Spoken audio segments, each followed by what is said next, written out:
What's up? What's up? What's up? This is Romeo, Horror King, Crescent Pew. So I'm gonna talk about the election that's going on today.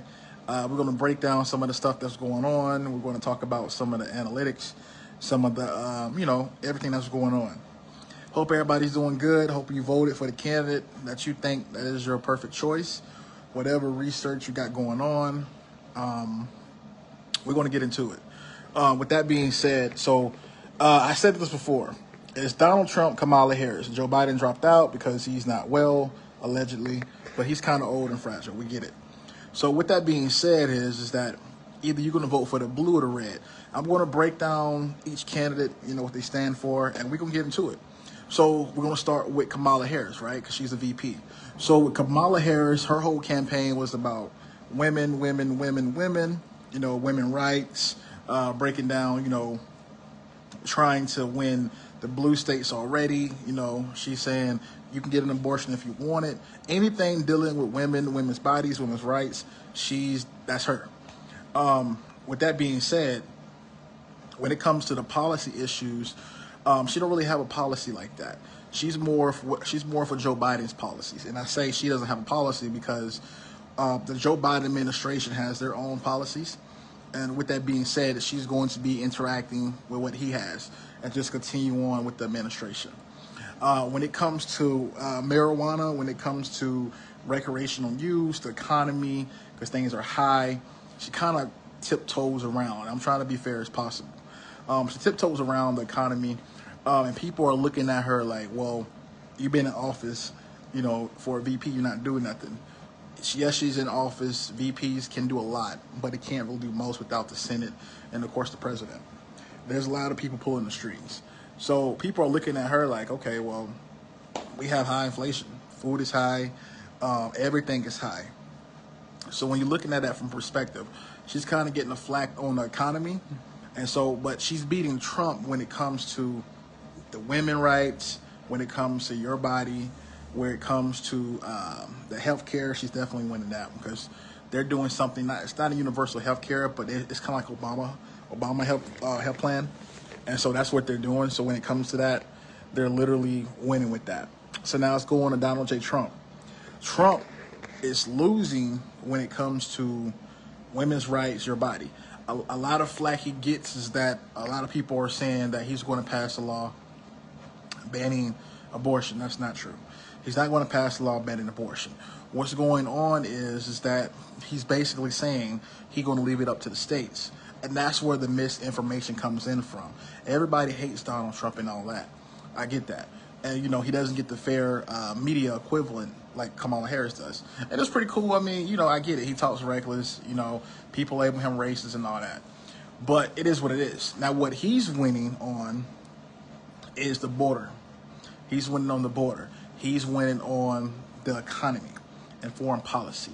Those three things, he's beating Kamala because when people look at Donald J. Trump, they say when he was in office, we had lower gas, we had lower, the economy was lower, we had, able to provide sustainable jobs, energy, all that, and we wasn't in wars.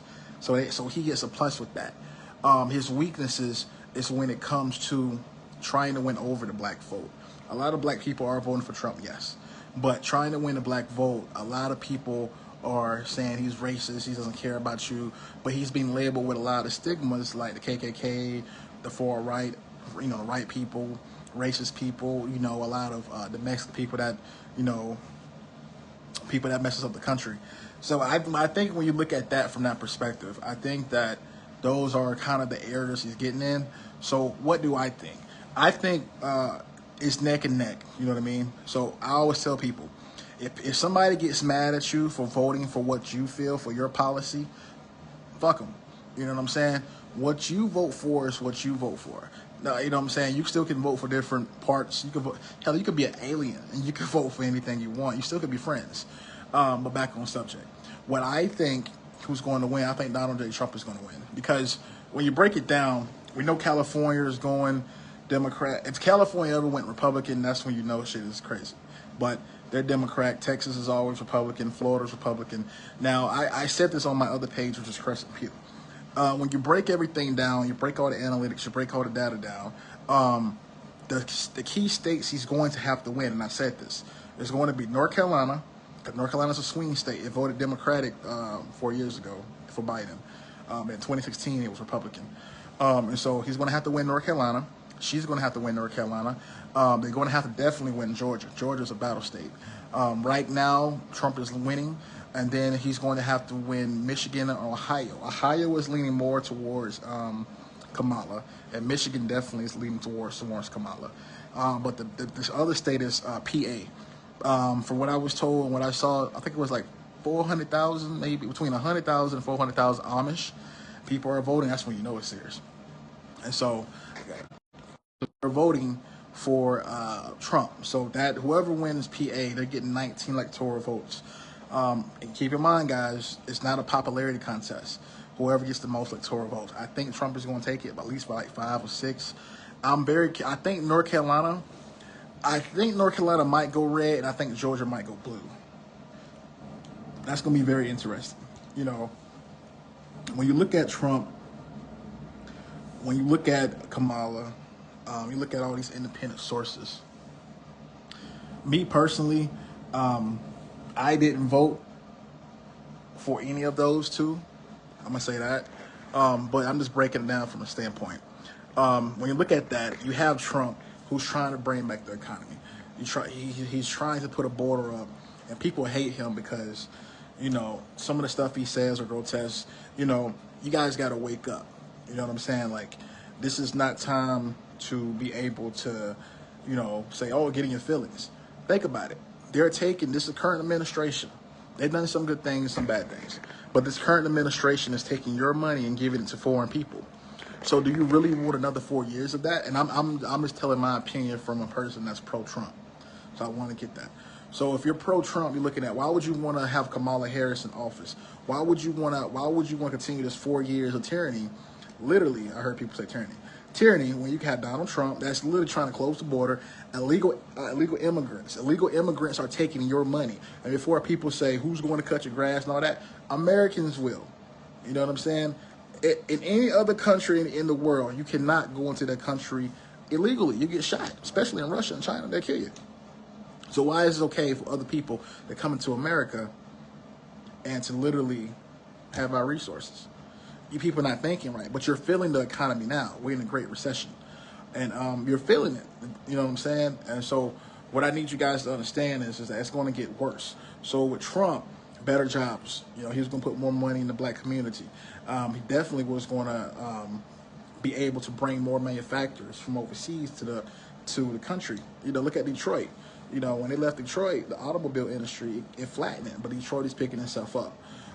So when you look at stuff like that, you know, Trump is nationalism. There's nothing wrong with nationalism. Everybody gets in their feelings and they don't vote logically. So when you're looking at Kamala, you're going to have war. She does know nothing on foreign policy. Definitely higher gas, higher taxes, and then some of your money are going to men that want to have sex change. I don't give a fuck about that. They in jail. I don't want my tax dollars going to that. And you know, with Trump, you have more of a nationalism, which is good for the country. Now, let's look at Kamala's pros. If I'm a pro-Kamala, when you look at pro-Kamala, you look at, okay, number one, she's all for open borders. And people are like, well, we need more people to come in to do the jobs Americans can't do. And when you do that, it's like, damn, you know what I mean? Like, oh shit, like people really want to do that. And so then you look at for women, she's winning with women. Some people think the state should not decide how a woman can dictate her body. It's a woman's choice. Okay, cool. So if a woman can choose what she wants to do, a man should choose if he wants to support that kid financially, right? You can't have both ways. You cannot be equal and try to say the man can't. So that's some of the things that she's winning with. Let's look at it again. When it comes to foreign policy, she's losing on this one. But some people like how she's not just talking crazy to other countries like Trump, to where she can strengthen her ties with other countries like Pakistan, UAE, Britain, stuff like that, to make them more of a stronger ally like they already are. And number four, which is the biggest one, the economy. They feel that if Trump get in office, then he's going to cut more taxes for the billionaires. They feel with her, she's going to raise taxes on the billionaires and the 1%. So she's kind of a little bit with the economy. So you ask yourself, what are you voting for? Me personally, I didn't vote for none of the candidates. I personally like Trump better. He knows how to run everything. But on Kamala, I do like Kamala about the women. Women should choose, but men should choose their money, what they want to do financially. So I think it's coming down to the wire tonight. We're going to see. Definitely keeping an eye on PA. Definitely keeping an eye on Georgia and North Carolina. And then I'm definitely keeping an eye on the Midwest, which is Ohio, the Michigan, that area. Arizona too. Arizona usually go Republican, but they flip-flop. We're going to see. I would be shocked if Florida goes blue. That'd be crazy. If Florida goes blue, Trump's fucked. But we're going to see. I personally like Trump better because, I'm more nationalism. I don't care about all the racist shit, nothing like that. Americans deserve to have their money take care of them. They deserve inspiration. They don't deserve poverty. They deserve paradise. You feel what I'm saying? So it's gonna be interesting, man. It's gonna be very interesting. We're gonna see what's going on, and whoever you vote for, go for the candidate that goes with your values. Go with the candidate that aligns with your views, and we'll see how it goes. 2024, and I'll be back on here soon.